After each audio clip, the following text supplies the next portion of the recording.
Yes, this is Pilgrim Place. If you're on time, you're late. And it's 7:15, so we're going to get started with our program. So I want to know what you think the founders of Pilgrim Place, those who were members of the Claremont Congregational Church and other congregational churches, Pomona College in 1915, would think about this night.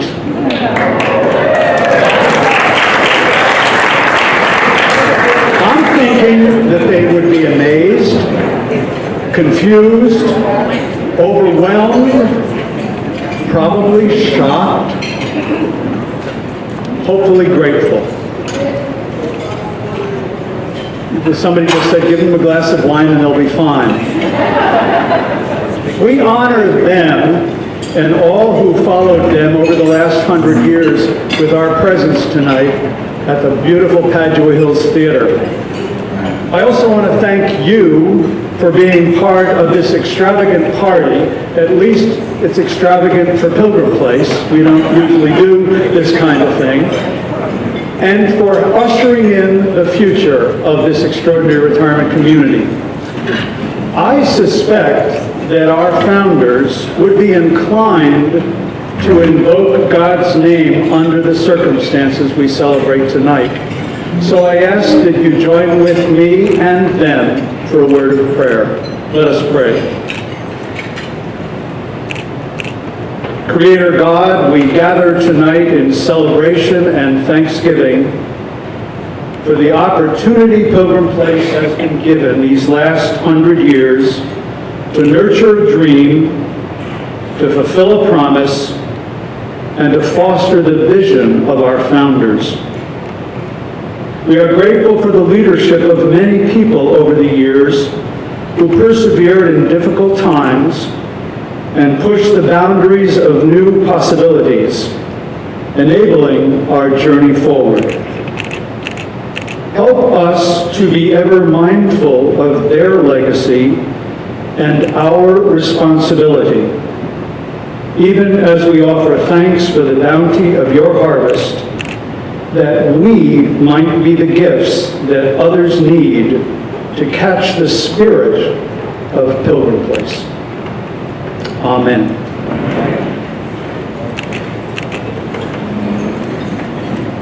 It is so great to see so many of you here tonight. And I'm selfish because I'm really grateful for one person in particular being with us, and that's Larry Minix. I'll never forget, Larry, the first time I met you. Larry had just been named to be the Chief Executive Officer President of Leading Age, the nonprofit association that umbrellas all of us around the country who serve seniors with the nonprofit banner. He made a trip to California, and he came to visit Pilgrim Place. I think it was one of the first visits that he made as Leading Age CEO. He spent the morning with us.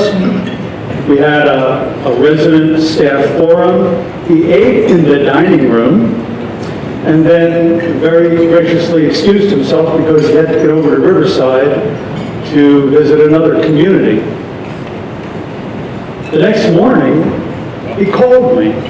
He said, Bill, I discovered something really amazing last night. I said, what was that? And he said, Pilgrim Place and Air Force Village West are really very similar. I said, don't tell our residents that, please. And he said, no. Look, each of you has a constituency that shares a common language, a common experience. You nurture each other in ways that people who don't understand what you've been through could nurture each other. He says there's a brilliance here. There's something very, very important going on. And I just want to thank you for the opportunity that I had to visit with you yesterday.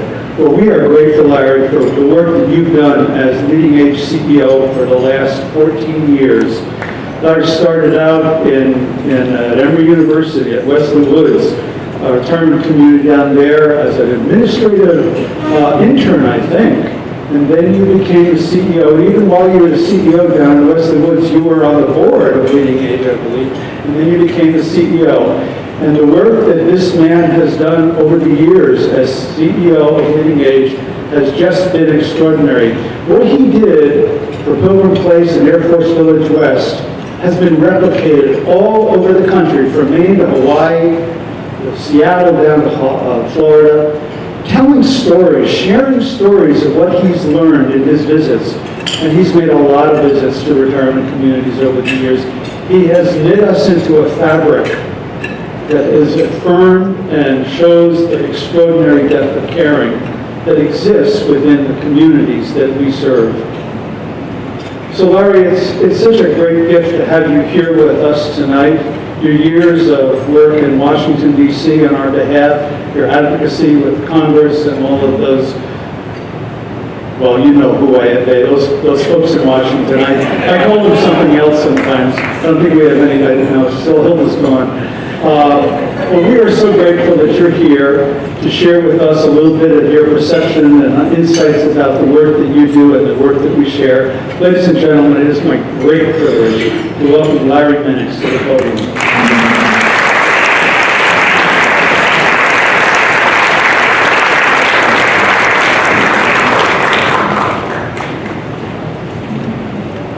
Wow, what an honor. I do remember that visit vividly, and I believe that, I believe that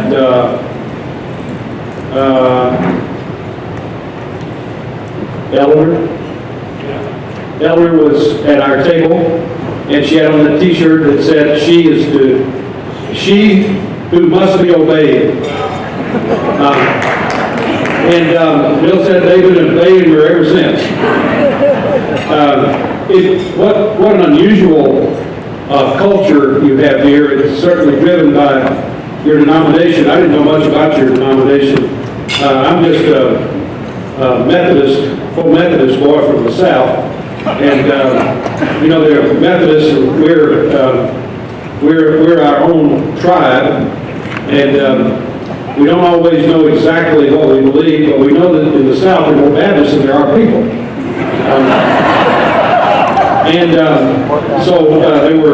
We didn't know much about you at all until I came here and had the opportunity to visit Pilgrim Place and get to know Laverne Joseph, who, by the way, is, I didn't know this, but he told me that there's a university here named after Laverne. Man, I would have treated him a lot better over the years had I known that. Ginger, Ginger is Laverne's wife, and of course Ginger is your board chair. And I'm sitting here at a table that's just full of spice. And I'm going to go home and brag about that. But what an unusual place that you have here. Your journey forward is your financial campaign. And I want to talk about the next 100 years, and we're going to deal with that in 25 and 50-year increments.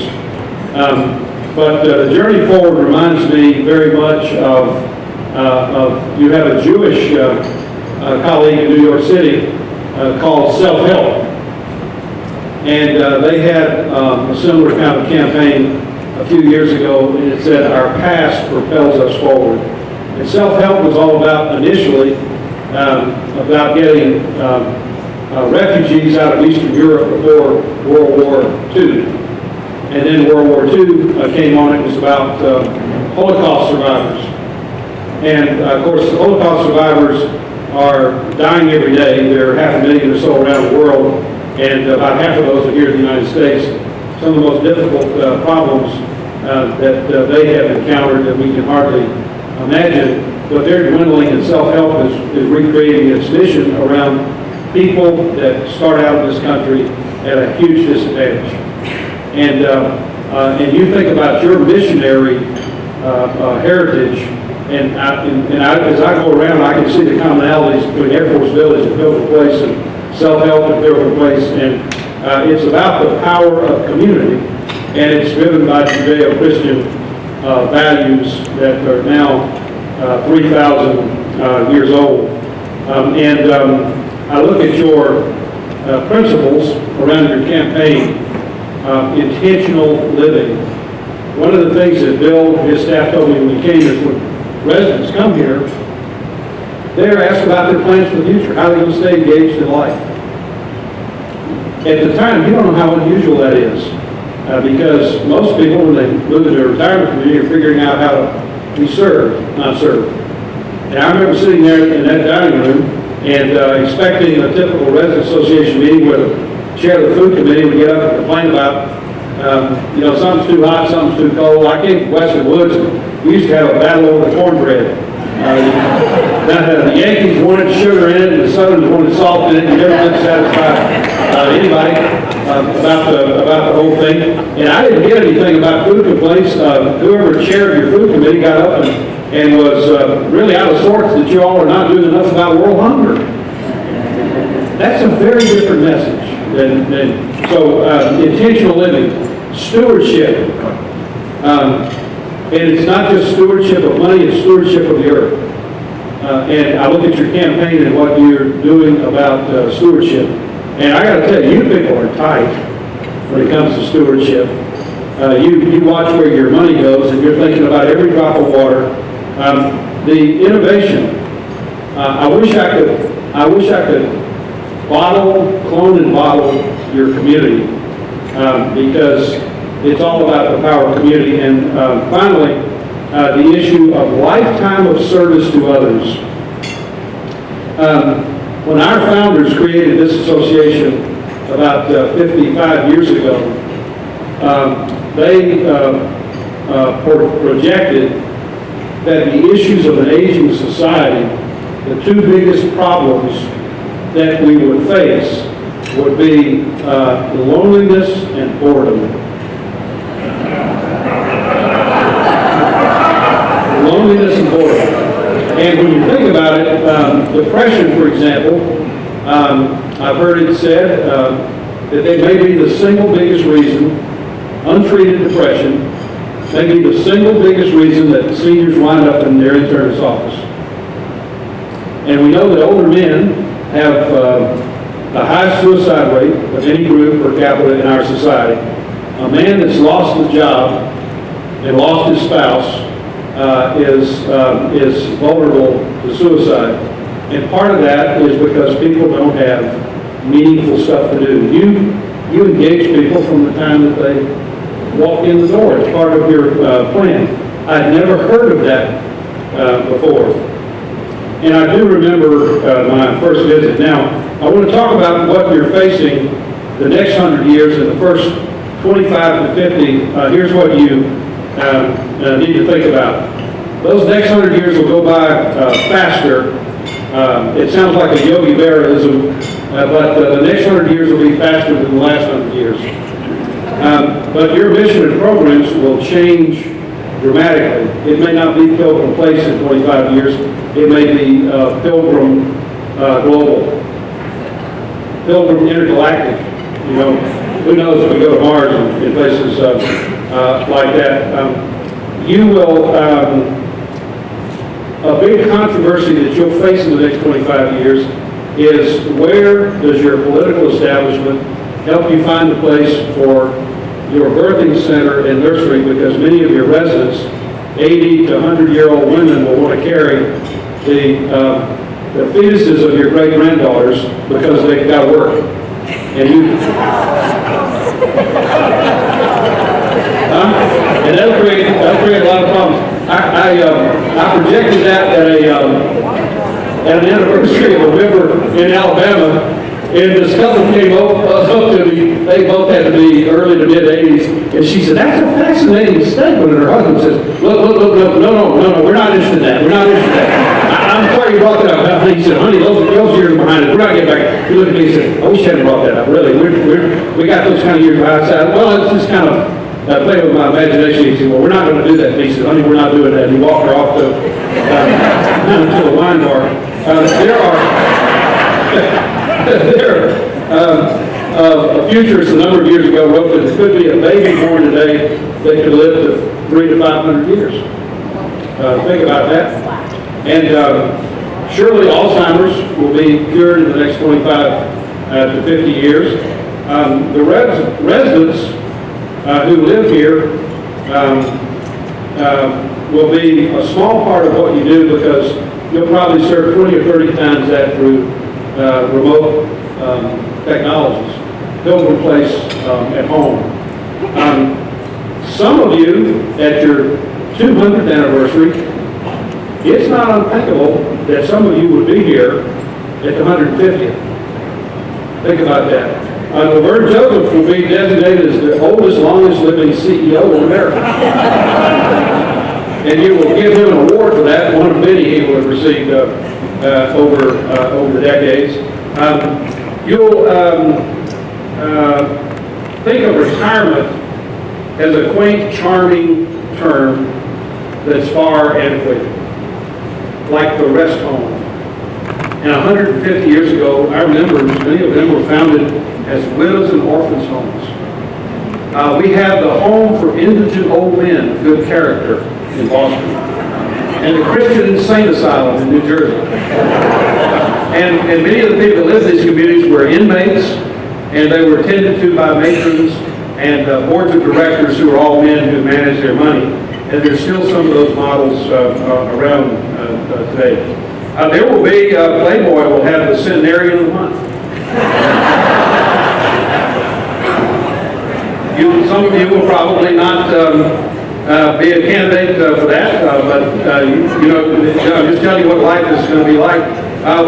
You'll have in your gift shop a parts department. And you'll have a 3D machine that will make parts for you that you can take to your doctor's office and have installed. I mean, that's all right there upon us. Of course, the lawyers will have a heyday. Think of the number of times you'll do prenuptial agreements. So that is the future. Will Rogers said that we could certainly slow down the aging process if it had to work its way through Congress. And so we can work on that. But those are things you need to think about in your strategic planning, especially those things that are likely to be controversial, especially when your younger, liberal centenarians will want to take some land that the city and the community would want to designate for your own brand of marijuana to support your worldwide endeavor. Now listen, I'm not making this up. This is going to happen. And you think about it, and I mean, you're a social gospel progressive denomination, and I don't know anybody that grows marijuana personally myself, but you could be the first campus. I mean, this is California, right? And think of the money you can make to underwrite your next campaign, which, by the way, you got a $5.6 million campaign. You're almost there. Your next campaign is going to have a 1 and a 0 in front of it. And you can say we start with the pledge of our sale of our marijuana profits we're distributing worldwide, and that will create a lot of consternation, Ginger, in your boardroom. Our policy, should we do this as we go along? Yes, I remember my first visit. Your campaign, I want to talk about how important your campaign is. Over the last 50 years, prior to that, a lot of your work was driven by philanthropy. And with government programs, philanthropy has pulled back. And in fact, philanthropy is receding in terms as measured by support from national foundations for causes like theirs. We've always known that the most philanthropy comes from individuals. But foundations, an indication of lack of philanthropic support is that's receding. And the reason is they think the government takes care of everything. Now the government is pulling back. Philanthropy is going to have to step up, and you need to make it a major issue. And it's important because world forces will push you into making philanthropy a huge objective, or you will find out that you have to ration what you do, which is not part of your nature. The ecology of the earth, you're emphasizing, where water and air and food are at risk. And there's some economists now that are saying the aging of the world is becoming the single biggest stressor on the world's economy. And if we don't find better ways to age in this world, and you add to that younger people with disabilities, there are almost as many people now, younger people with disabilities, as seniors. And our society, our programs, our social and medical programs are driving the rationing, not the other way around. Because we now have 50 years of policy that are not fitting to the need anymore. So you got to become more politically active than you've ever been to change the policy, to change the economics, and to make things better. The good news is, and we haven't been able to get politicians to see this yet, the better job we take care of poor, sick, older people, and I bet you could extend this to younger people who are unemployable, who need to, and when you think about it, the world is better off when we give those people attention. Those are not giveaway welfare programs. They're essential to the health, the moral health and economic health of our country and our world. And somewhere along the way, you have figured that out before the rest of us. The education of young people, where children are exposed to evil ideologies instead of God-given values, is part of your campaign. And you need to be committed to that as much as anything else that you're doing. Ageism, where Pilgrim Place has been the leader of exemplary aging, aging with purpose in life. Successful role models you have of a lifetime of service. That needs to be perpetuated in its message, because most people think older people are now a burden on society, or that life peaks at 40 or 50 and declines after that. The whole notion of putting somebody on the iceberg and making them float away, no, you have figured out that like Abraham and Sarah, life has a fulfilling purpose regardless of age. And your physical plan, you need to upgrade your physical plan. You'll be doing that more and more to make sure that it stays efficient and contemporary, because it is your base camp. This location is the base camp and symbol of everything you stand for and the effect you'll have worldwide. So this campaign is about visionary leadership of a model of successful aging. That's what this campaign is about. And you already know two important things: that churches and synagogues are the most accessible, most caring, least expensive resource available to anyone in the world. And you also know that older people are probably the most underutilized resource to anyone in any community. And that's what you have stood for over time. So, you know what Desmond Tutu told us at our meeting 2 years ago: without God, we can't. Without us, God won't. And there is the partnership between you and the Almighty. Now, I want to close with the secrets of life. You can write these down, but here they are. It's the key to successful aging that really are indicators of how you're going to fulfill those principles in your campaign. The first secret of life is genetics. Choose your parents carefully. We know that almost 50% of our life and health is based on our gene pool. There's 40-some% that's based on our lifestyle, and there's another 6 or 7% that's either dumb luck or progress. So lifestyle. 3 is meaningful things to do. And you know that because you invite people to live in your community that want to continue meaning in life. We just honored a woman at our Great Minds Gala who is a nursing home resident at an organization in Atlanta, A.G. Rhodes. She has to live in a nursing home for physical reasons, but she chooses to live on the Alzheimer's unit because she wants to be of help to people. She's of sound mind, and she wants to reassure families and reassure residents with Alzheimer's disease that they're okay. Someone has found a meaningful purpose life with that. Meaningful relationships. Wesley Mountain Village was one of our communities up in the North Georgia mountains that we opened years ago. They told us it couldn't be done. Blairsville, Georgia had a population of 645 people, and we were adding 150 apartments to the place, and said you can't fill something like that. We opened, took no time to fill it up, and within the first year we had 13 marriages, including 4 elopements. We wanted to try to sell it in the brochure if we could. We had families that were madder than all get out. I'd let my mama run off that old man down the hall. But meaningful relationships are extremely important.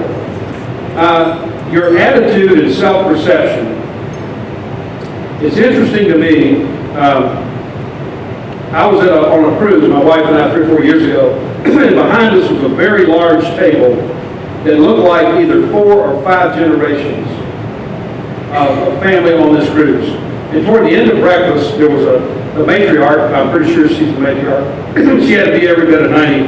And right there at the table was like a early 20-something grandson, I'm surmising. And I'm overhearing the conversation. And she's talking about the sore on her leg is not festering nearly as badly as it was a couple of days ago. I'm thinking, oh dear God. Now, I said, this kid is either drawing the short straw for the day, or he's desperately wanting in the wheel.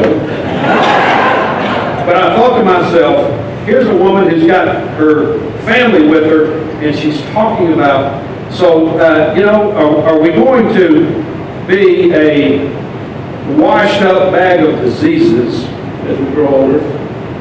Or are we going to be a bundle of wisdom and experience that next generations can draw from?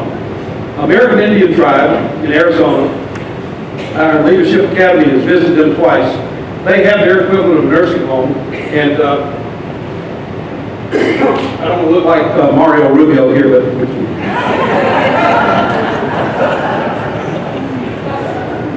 no political humor intended there at all. But they visited this nursing home, and you know what they call their nursing home? They call it library. And it's the source of history and wisdom for the tribe, and younger people are expected to visit the library. So are we going to reinforce the perception that older people, this washed up bag of diseases, or experience and wisdom? A 6th secret is realistic planning, including better financial planning. We have to teach people to do that. We've done some recent work on how to pay for long-term care in the future because the current methods of doing it don't work. They're falling their own weight. They're expensive. We don't like them. And we think the government's paid for everything. 80-something% of Americans plan for death. 17% plan for living a long time. Think about that. So planning is important. Laughing and crying are important. We all know what, growing older is an accumulation in some ways of losses. So we see people that have a lot of remorse. They miss people. Their family dies. They lose friends. Can they cry and grieve? And what does that teach future generations? Laughing. If I ever write a book, it's going to be on situations in which you don't know whether to laugh or cry. have a good friend of mine in Emory who headed up the ethics department at Emory, and his mother was a resident of ours. She was an early onset Alzheimer's. And when she moved into our facility, I'd never heard of Alzheimer's. But she was late 40s, very rare and unusual at the time. She lived with us 25 years, and we had another colleague at Emory whose mother had to move into our nursing home with Alzheimer's. And like a lot of families with Alzheimer's, when they move in, nothing is right. They're angry, they can't get adjusted, take me home, get out there, they feel guilty. I mean, most of us have seen that now in our circle of family and friends. And I called our friend that's mother's been there a long time. I said, you got to help me with our other colleague because he's going to pull a gasket. So we wound up at an Emory event together, and I introduced him. And he said to our new friend, he said, I understand your mother just moved into Bud Terrace. He said, yeah. And he started complaining about everything. And he said, I was there once, and I understand what you're talking about. And he said, you're going to have to learn to lighten up about this. It's a difficult process, and you better find the humor in it. And he said, I don't get it. What's funny about any of this? He said, well, it's not that it's funny, but he said, my mother has been there 20-something years, and she's a Quaker.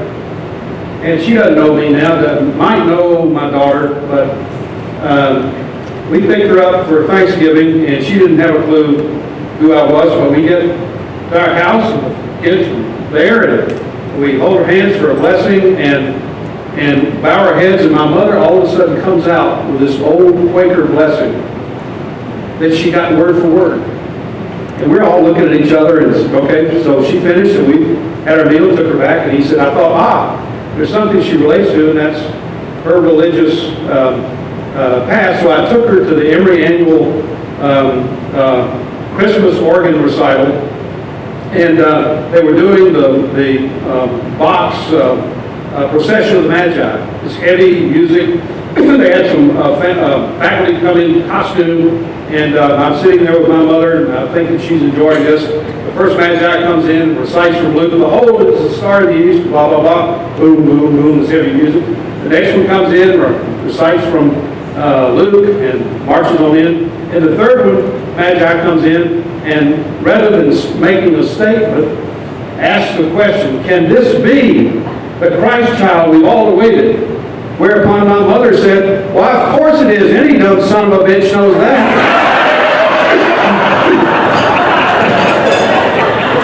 And our friend who was wound up tight said, oh, okay, yeah, I can begin to see. And he said, I said to myself, she's lost everything, but her faith is still there, laughing and crying, teaching people how to say goodbye. There's a time, regardless of all of science, that life comes to an end as we know it. How do you help people face those issues? A man told me about his mother dying. They all got called to the small town. She'd been in and out of kind of a coma, and they're all standing around her bed quietly, and she wakes up and motions for some water, and one of the kids gives her some water. And she looked at him in the eye and smiled and said, a watched pot never boils. Oh, death, where is thy sting? And that gets us to faith and hope. In my seminary days, I invited two guys to residence at Westwood to go with me to a class. They wanted to know how older people perceive facing the last part of their lives. And I took Mr. Hohaas and Mr. Miller. Miller was 80-something and was a troubleshooter for the railroad. So Miller could find a problem with everything. Crusty old guy, and with Hohaas in his 90s, and I said, Mr. Miller, so how do you think about growing old and facing dying and death? And he said, well, Minix, he said, I'll tell you this, he said, I don't know why I've been kept alive. He said, I just don't have the courage to take my own life. And I don't know about all this God business, but he said, if I die, he said, as far as I'm concerned, you take me and go out and just make dog food out of me. That's all. That's what I got to say about that. Well, of course, you could hear a nervous titter among the seminarians there. And Mr. Haas said, Miller, I don't know. I see it different. He said, you've lived 90-something years, from a horse and buggy to the space age. I've been through at least 2 world wars with a bunch of skirmishes. I've lost kids and even a grandkid or 2. He said, I've been through lots of changes, most of which I've never really understood. He said, so when I go to bed at night, I try to make sure I'm not out of sorts with anybody I care about. And if I don't wake up tomorrow, I would have gotten through another major phase of life that I didn't understand. Think about that. So what is your philosophy? So those are the secrets of life, but they're not a secret to you because of your faith, your history, your heritage, your beliefs, and the community you have created here. You know all of those things. And what you have to do is help the rest of us figure out to communicate those messages to a world badly in need of a different way of looking at life. I'd like to close with a quote from Luther. It's this: this life is therefore not righteousness, but growth in righteousness. Not health, but healing. Not being, but becoming. Not rest, but exercise. We are not yet what we shall be, but we're growing toward it. The process is not yet finished, but it is going on. This is not the end, it is the road. All does not yet gleam in glory, but all is being purified. And you continue to do your part because you know what Luther meant better than any group I know. So this campaign is successful. You need to be planning your next one. Because the world, as they say in Romans, the gifts and the call of God are irrevocable. And you have a great history of responding to both. So, God bless you. Start working on that $105.6 million campaign. Bill, that money is in the room. It's here. I'm almost sure it is. And don't you forget that I'm from Washington and I'm here to help you.